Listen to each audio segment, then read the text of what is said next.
Nah, video ini lanjutan dari Kejadian 3 ayat 10. Nah, hal yang ketiga yang Tuhan taruh dalam hati pemahaman Uncle ketika membaca Kejadian 3 ayat yang ke-10. Yang ketiga yaitu, coba kita lihat. Di sana dikatakan, aku menjadi takut karena aku telanjang. Jadi kalau kita lihat, perhatikan baik-baik. Setelah manusia itu mendengar suara Tuhan Allah, bunyi langkah Allah, manusia itu takut. Pertanyaannya adalah, apakah firman Tuhan yang selama ini di mana manusia itu bergaul sebelum jatuh dalam dosa itu hidup berdialog, mempunyai hubungan yang indah, apakah manusia itu takut? Enggak. Tidak takut. Tetapi di ayat yang ke-10, manusia itu takut pada waktu mendengar suara langkah Tuhan. Takut. Pertanyaannya, apa yang membuat manusia itu takut? Dan kalau kita perhatikan, jawaban manusia itu karena aku telanjang. Apakah telanjang yang menjadi alasan tepat manusia itu menjadi takut? Enggak. Bukan masalah telanjangnya membuat manusia itu takut, tidak. Tetapi yang membuat manusia itu takut adalah dosa.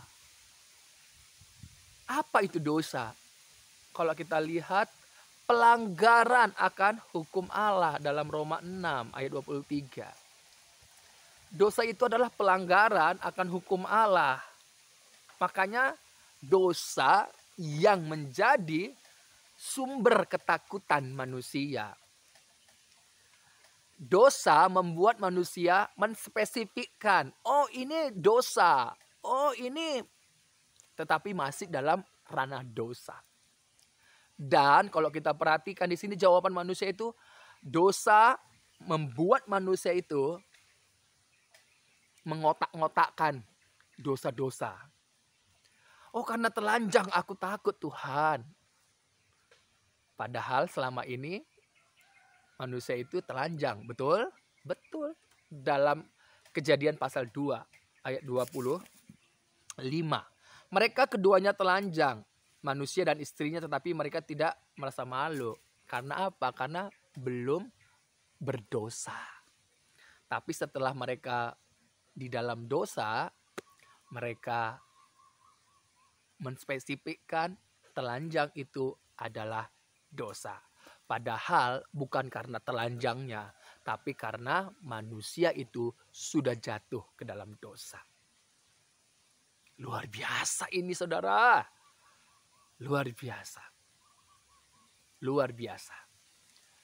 Kalau kita lihat sekarang, ada orang yang mempunyai prinsip, aku mencuri untuk berbuat baik, berbagi-bagi. Apakah itu benar? Tidak benar. Jadi dosa itu menspesifikkan, mengotak-ngotakkan dosa-dosa kecil.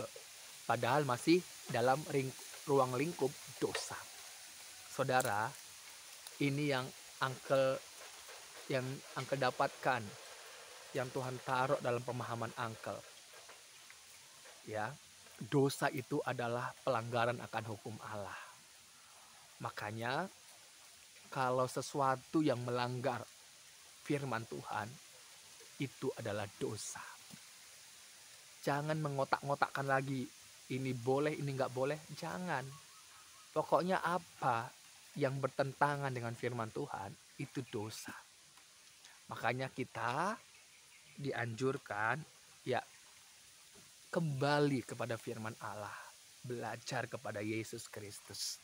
Ya, apapun yang kita dengar, apapun yang kita lihat, apapun yang kita pikirkan, apapun yang kita katakan, apapun yang menjadi motivasi hati kita, biarlah firman Allah menjadi dasarnya, pondasinya.